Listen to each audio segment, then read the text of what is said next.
Hi, my name is Ashley Bell. I'm Devorah Roberts. And we're here to give you a Once Upon a review from Once Upon a Time. For Season 4, Episode 2. I don't know the name of it. Let's start off with the Enchanted Forest. So, basically, Anna, after she left for Misthaven, which we learned last episode was the Enchanted Forest, which, whatever, cool, comes across Charming, or David. He's David now with his long terrible wig, hair. this hideous wig. And she's looking for, she's on a secret mission. I'm not really sure what's going on. she's looking for someone who can tell her about magic, basically, who we later find out she gets pretty much the address for Rumpelstiltskin. So she's going to hit him up, and we're going to see that, and that's going to be not fun, because it's going to be the same old storyline we've seen 100 times of people going to Rumpelstiltskin for help and turning out badly. But for the majority of it, she's just teaching Charming how to sword fight.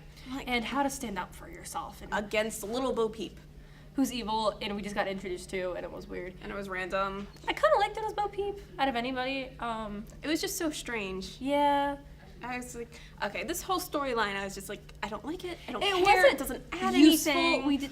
I don't understand why Anna was the one to teach the sword fight, because it didn't make sense to me. And he was really bad, and then suddenly got good, and it was like we didn't even see any progression of that. There was some random attempt at character development where he talks about his drunken father, but I'm like, we don't need that development at this point in his character. Maybe if you had thrown that out in season 1. Or even season 2, because there was a lot of season 1 he wasn't around. Yeah. So season 2 was a big development for him. But season 4, when we're more focusing on him being a father and working with Hook and Emma. If they had done it with his father and then him being a father, that would have been way more interesting. But it was just like, I'm a weakling, and we're like, we've seen you be strong. This is nothing new. We already know you've changed from this. It doesn't matter. Yeah, and even when he was in that like shepherd area, he was always strong. We never like saw him as I'm not gonna stand up for myself guy. Yeah. It's like they didn't really know what to do with his character in this episode.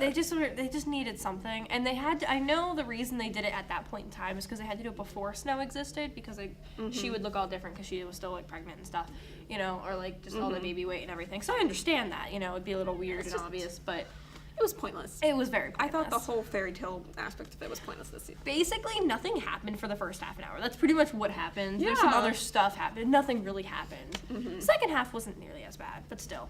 Okay. All right, so Storybrooke.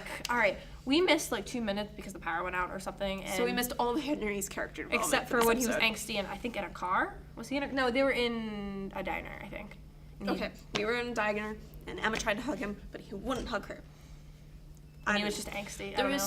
We missed all of his lines basically until the end. It's whatever.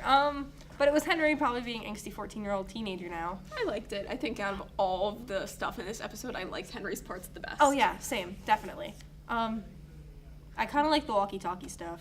That was adorable. Just because it's like, what is that thing? I don't know. But so, the main point, Elsa throws up an ice barrier.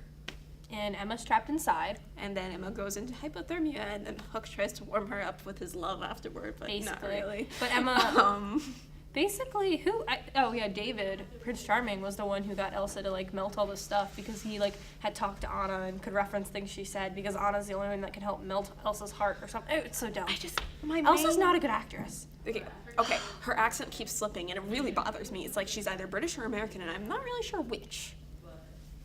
But I think the main part that really bothers me is that I haven't seen Frozen, but even I know that this happens after the movie, all this stuff.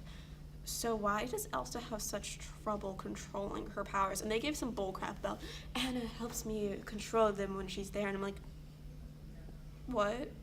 No. At the end of the movie, you're clearly good, and it's not like it's deviating from canon at all. The only thing that's deviating at all is that Anna knows how to sword fight, which we never saw nor didn't see. So it's not really good or bad. It's just random. It's just random. I hate this whole Frozen. I think even as at episode 2, I want Frozen to end. I want it to leave and never come back to Once Upon a Time, because it's just, they're not changing anything. The only thing, so at the very end of the episode, we have Juliet come in from Lost, and I think she's gonna have ice powers. She's gonna be an evil ice person, I think.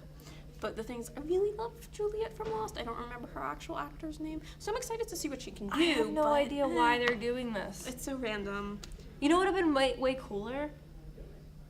What? Fire powers, and then like a battle, and it would be melting, and it'd really be freezing, cool. and it'd basically be Avatar: The Last Airbender. Can we just watch Avatar: The Last Airbender? We can't really do reviews unless we do. Anyway, Cord started. whatever.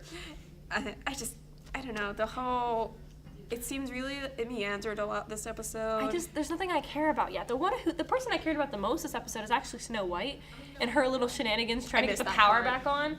Okay, so Snow White was trying to get the power back on because all the people in the town are like, we gave you queen because we took Regina down, so now you have to take care of us, so the power's out, fix it. Like, a woman who just gave birth is about to take her time out and go fix the power, which she did using her motherly instinct. It's just so random. It was very random, but it was kind of fun to watch. It was probably the thing I cared about the most. I cared about it way more than Emma's hypothermia. Why? Because I knew she wasn't gonna freaking die. No. And it was just so random, Emma's hypothermia, and then there was an attempt at relationship-y things with Hook and Emma. I don't know how to feel about them, because in my heart I love them, but on screen I feel so awkward when I see them. And Regina didn't do much.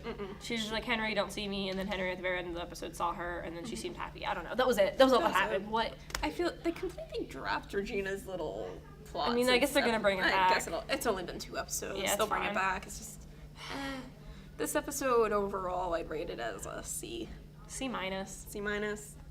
I enjoyed parts of it, so. I mean, So yeah, that's all we really have to say. Comment below, tell us what you thought. Did we miss anything? We probably did, because the episode was so freaking long. Yeah. I think everybody in the show needs a therapist. Probably. I don't know how that would go over, though. Archie should come back. Right, exactly. Okay. Anyway, we'll see you guys next week. Bye.